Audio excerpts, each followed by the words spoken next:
Start. सभापति महोदय, संसदीय सलाहकार समिति की बैठक में यह घोषणा की गई है कि पिछड़े इलाकों के औद्योगिकरण के लिए प्रोत्साहन की वर्तमान योजना की समीक्षा करके संशोधित योजना तैयार की जा रही है।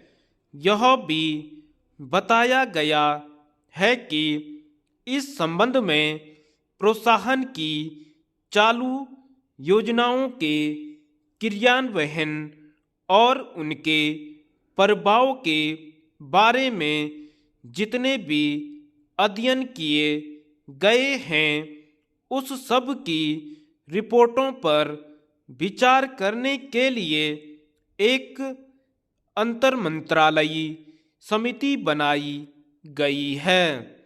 इसके अतिरिक्त राज्यों से भी कहा गया है कि वे इस संबंध में शीघ्र अपने विचार भेजें।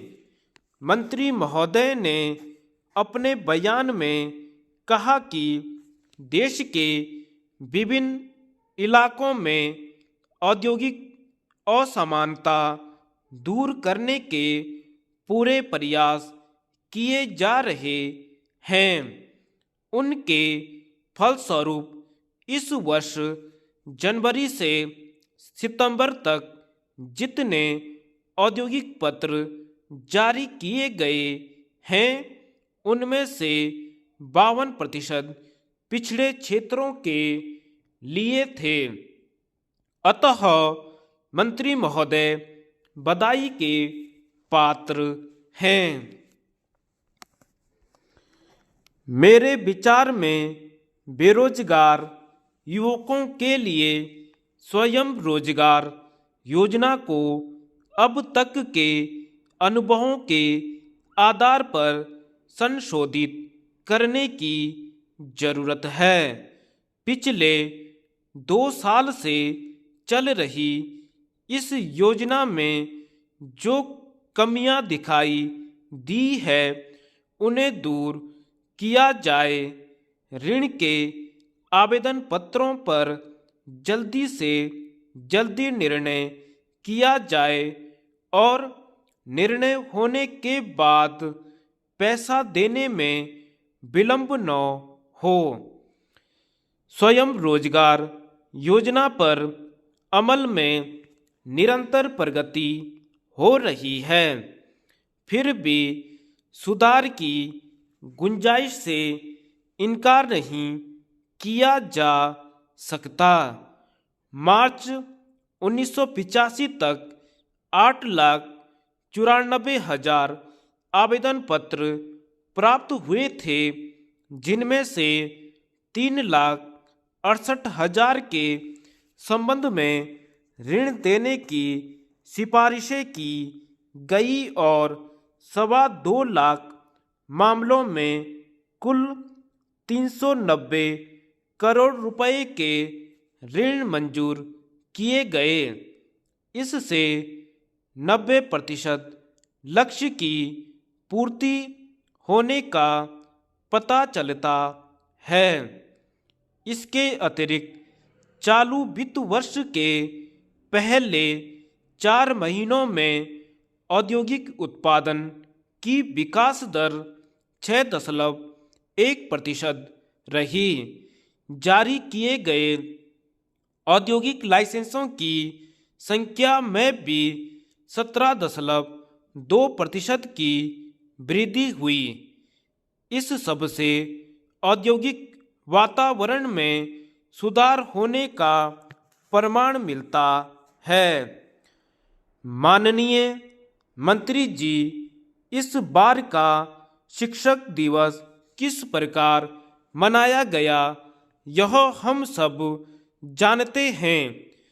एक तरफ राष्ट्रपति देश भर के चुने हुए शिक्षकों को अलंकृत कर रहे थे और प्रधानमंत्री शिक्षकों को उनकी गरिमा की याद दिला रहे थे, तो दूसरी तरफ कई शिक्षक और छात्र संगठन अपनी मांगों को लेकर प्रदर्शन कर रहे थे। यूं तो समाज का कोई भी वर्ग आज संतुष्ट नहीं दिखाई देता, परंतु शिक्षक वर्ग आजकल कुछ अधिक ही असंतुष्ट दिखाई पड़ता है।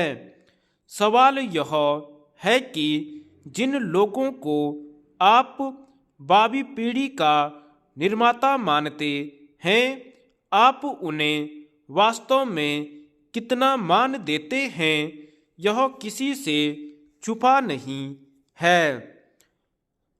प्राथमिक शिक्षा उच्च शिक्षा की नींव है, परंतु क्या आपने सोचा है कि वह कितनी मजबूत है?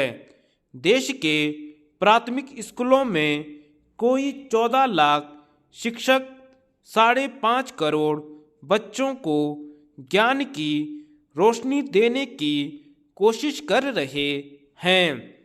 आपने कभी यह भी सोचा है कि देश के हजारों प्राथमिक स्कूलों में पढ़ाई लिखाई का इंतजाम है या नहीं? आज से 21 साल पहले शिक्षा आयोग की रिपोर्ट आई थी, जिसमें सुझाया गया था कि कुल राष्ट्रीय उत्पादन का कम से कम 6% शिक्षा को जाना चाहिए। आज भी यह 3% से ज़्यादा नहीं।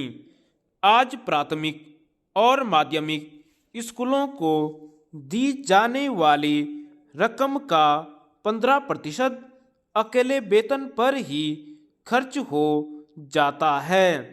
स्कूलों के लिए मकान, ब्लैक बोर्ड, पुस्तकालय, खेल कूद तथा बच्चों के मनोरंजन के दूसरे साधनों के लिए कुछ बचता ही नहीं। प्राथमिक शिक्षकों को इस बात का दुख है कि स्कूलों से निकले 1% बच्चों को कॉलेजों में पढ़ाने वालों को जितना मिलता है, उसका 10% भी हमें नहीं मिलता। शिक्षक नौकरशाही के इशारे पर चलने वाला शतरंज का एक मोहरा मात्र रह गया है। अतः मेरा माननीय मंत्री जी से अनुरोध है कि वे समय रहते इस संबंध में कुछ करें, ताकि शिक्षक वर्ग के अंदर जो यह असंतोष की भावना उत्पन्न हुई है, दूर हो सके। धन्यवाद।